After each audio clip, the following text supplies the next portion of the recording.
Hi, my name is Paige Richardson. I'm the Director for Respiratory Therapy here at Reston Hospital Center.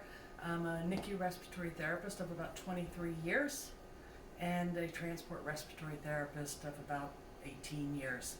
Today we're going to go over your transport isolette specifically to respiratory therapy, even more specifically to the setup, design, functionality, and how to operate the Draeger MVP-10 respiratory support device, which handles your ventilation.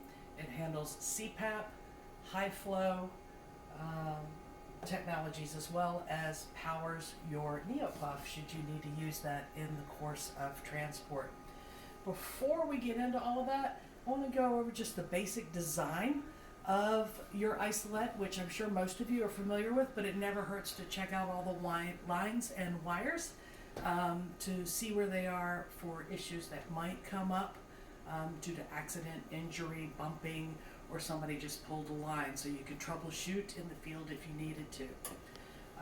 First and foremost, down here, as you know, are your oxygen tanks, which power your respiratory devices on the ventilator. I'm sure all of you know this, but just for completion's sake, we're going to go over how to turn those oxygen tanks on. Over here you have two oxygen tanks loaded up underneath your sled. If you've been in healthcare for any time, you know there's about 50 different ways to turn on an oxygen tank and 50 different types of regulators. On your sled, you happen to have two different types of regulators. One, which is a basic handle at the top, and you're just going to spin it to the left. Lefty-loosey, righty-tighty. I'm sure if you have a parent, they've taught you that at some point in time in life. And certainly now that you're in healthcare, you hear that frequently and often. So when I do this, I know that my tank is on and my system has pressure. And when I turn it all the way to the right, I turn it off. Your other tank on your isolette is loaded over here. And it actually has a different type of way to open. We're still turning the same valve, we just don't have one built onto this device. And we have this really nice durable key that I haven't seen in quite some time, but you'll hear me wax romantic about some older technology that's been missing from healthcare for a while. I'm just going to put this little hammer device over top of the valve on top of the oxygen tank, and I'm going to lefty-loosey.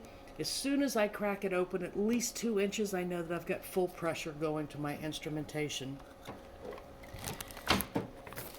You guys are actually very smart here in the NICU. You use a specific type of oxygen cylinder. You notice that it's silver down here and it has a green cap on the top. What that tells me is that this is an aluminum tank, and aluminum tanks actually hold a higher pressure of oxygen than the basic green cylinder that you see that's of the same size. So those basic green cylinders are 2,000 pounds per square inch. And the the aluminum cylinders actually hold 2,500 pounds per square inch of oxygen within them. Why is this different metal used in transport? Is a lot of transport teams fly, and a lot of transport teams go long distances. So they need to have more gas at their disposal when they're separate from a hospital or an ambulance or a facility, and B, aluminum is much lighter than the green steel. So if they're in helicopters specifically, and certainly on jets, we want to be as light as we possibly can be. So that's why that is, and that's why your tanks might be different colored than other tanks you see in the facility. You can use a solid green tank that has lesser oxygen in it on your transport device. It doesn't preclude us from going down the street to Stone Springs to pick up a baby, but this is the best choice whenever possible. So don't be alarmed if you see only a green cylinder on there. You're going to make it there and you're going to make it back. That oxygen is actually connected to the ventilator, obviously, because that's what's powering our machine, and I'm going to spin this device a little bit. That oxygen is connected into the machine. Currently, this machine is connected to the wall just for purposes of this training. I'd rather not deplete your transport tanks just because we're doing a training class. So I'm connected to the wall. But that oxygen and air are connected to the bottom of the ventilator, so that, or to the MVP device, so that it is a separate access to power the device. From the back of the ventilator where the oxygen goes in, that's great. It builds a pressure inside of the device. Now we need to make sure that it gets delivered to our patient. So in order to deliver it to our patient, if we come around and look at the back of our transport device, you see you have your suction set up right here with its on-off button. Pretty sure you guys know how to use a suction device.